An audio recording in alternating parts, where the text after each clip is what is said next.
last, I know it was like the last of the 60s. It had to be 1969. 68, I believe. Will and I separated in 69. It was 68? So it would have to be about 69, 68 or 69. Mm-hmm. Yeah. They came over here. Mm-hmm. And they came over here, you know, and they kept saying, "Lady, don't play both of them, man. Lady, don't. Do you understand what's going on?" Right. And I said, "But he's not here." Mm-hmm. "But doesn't he live here?" I said, "No, he doesn't." Yes, he does live here. He's Where's 2042. I said, "Yeah, 2042 South 14th." And but this is Lyles' house? I said, "Yes, it's a Lyles' house." I said, and they say, "Well, ma'am, don't you understand what has happened?" Right. And then I told Fan, I said, "Oh my God, I'm so sorry to hear that." I said, "But he lives right over the house just like mine, on 14th.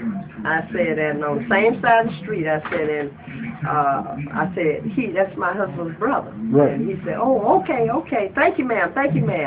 And I called Gerald, and by the time they got there, and Gerald was hollering and cussing, and it was sad. It was so sad. It was really sad. Man. But I can see it if it was yesterday, that bed. You know. I can see it. And the thing is,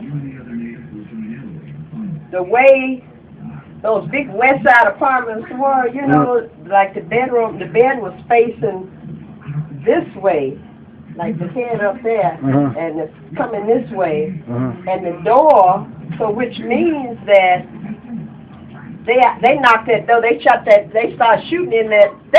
But see, what I couldn't understand is, how did they know the layout?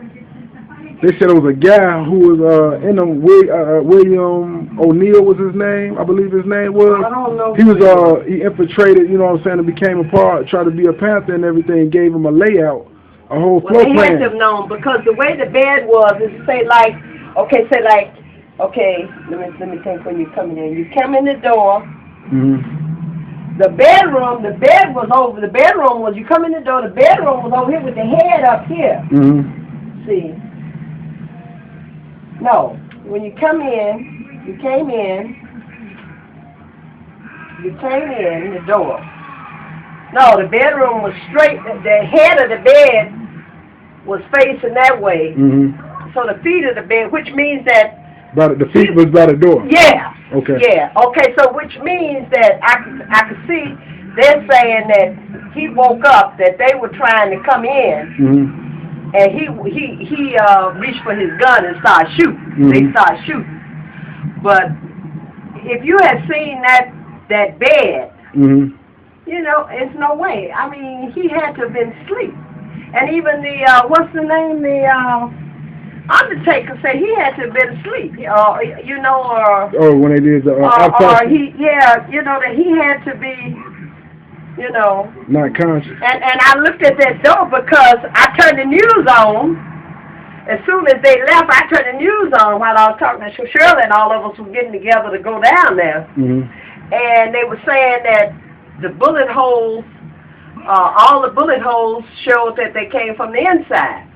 But when we got there, and I looked, that's the first thing I looked at. I said, I don't see no bullet holes. You know, and you could tell that the bullet holes came from the outside. You know. You don't see nothing going on. So what did they do about that apartment? Did they ever? They tore it down and built something else, but the land's still right there. But they tore it down and built up a whole new structure. Oh, I see.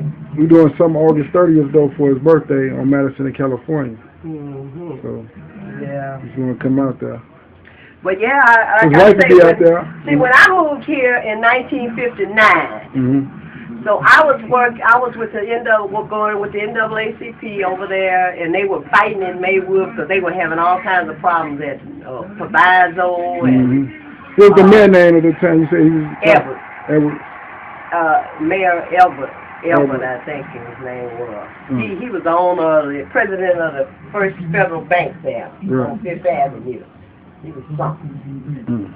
And I will never forget, we were marching, going towards up by the Maywood police station. And we had marched from Proviso, and we were marching down. And And I remember he walked over and he said to me, why are you marching over here? Whoever said that? Yeah, why are you marching? Why are you marching? I said, Mr. Elmer, because I knew him from the bank, you know. I said, because... Was you right there?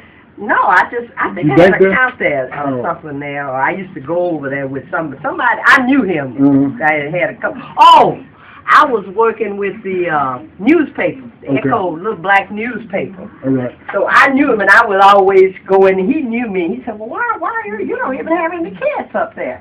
And I said, because they were marching against me. I said, yeah, but I will have kids. I said, but I live out here. You know, I got nieces and nephews that are at Proviso, because my sister-in-law, Grace, had boys up there, you know. I bet the Proviso, these kids don't even know that history about that. Oh, yeah. Oh, we used to march. And Fred was the one that led the marches, you know. And like I said, he wasn't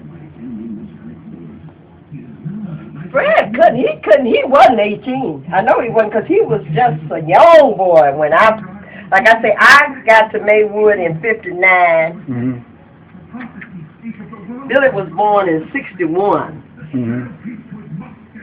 And I was marching, we were marching, it had to be in the, like 64, 65. It was during the heated, it was getting heated out here, you know. Yeah. And it was a lot of mess up there at Proviso. Because, matter of fact, my brother Dwight was up there, and they expelled him because they say he was touching a white girl, you know. But the problem was, the dean, whatever his name was, he couldn't tell. Well, he saw him one day talking to some black kids, a group of black kids, and he said, what are you doing talking to those black kids? You know, he thought he was white. Because he's light-skinned. And he told me, he said, but they're all my friends. He said, but they're heroes. They're you know, he said, but I am too. He said, what? And we knew anything. Every time you looked up, he was trying to expel Dwight. So finally he did, but we had to get along. We got a lawyer. He said that Dwight had